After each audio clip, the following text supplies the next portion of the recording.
I could start off with a color and let it develop from there. And as long as I try to keep myself open, the results usually find themselves. Whereas if I'm wanting to make something that has some sort of profundity to it, that's when I usually get stymied up and do things that feel forced or contrived. I'm Jason Jagel. I live in San Francisco, California. I'm a painter. I have a really early memory. My dad and my brother and I were all making a drawing together, and it was a locomotive train going into a tunnel. I think my dad was drawing the engine and my brother drawing the coal car, and I was drawing the box car. I don't know how much art we all made together, but that memory has, stays with me with the same strength as it always has.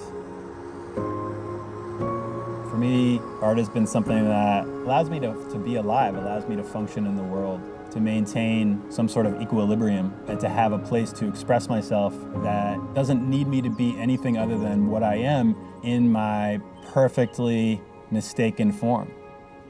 I mean, it's sort of like an internet meme at this point, talking about how really talented people won't match up to people who are incredibly determined. No amount of talent can match determination.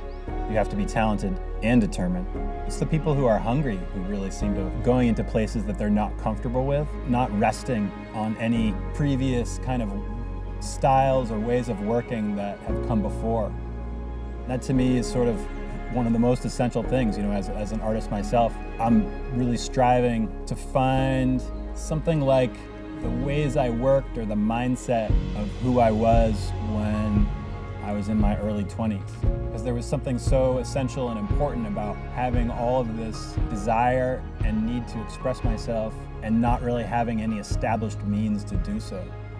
As somebody who's interested in creating stories, something I've really valued about having these daughters and having this relationship with them is in my closeness, it gives me the opportunity to embody their spirits within characters in my work.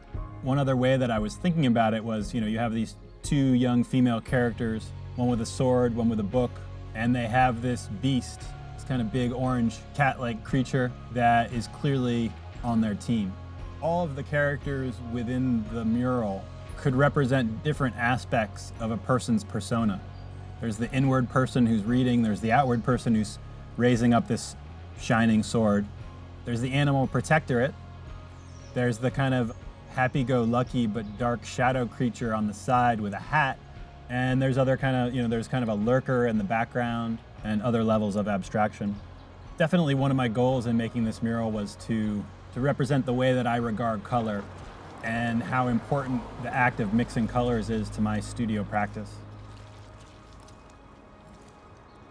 Thought, what I'm doing is public art. It's not street art. I'm not a street artist, I know that. I'm more in the mold of a painter or a comic artist where I'm stuck in my little cave endlessly, forever by myself. Certainly connected to my fellows, which is another way that records keep me company. Records are kind of this amazing thing in my studio because they are a creative form that I can consume, and in the act of consuming, I can process it and translate it into my own production simultaneously.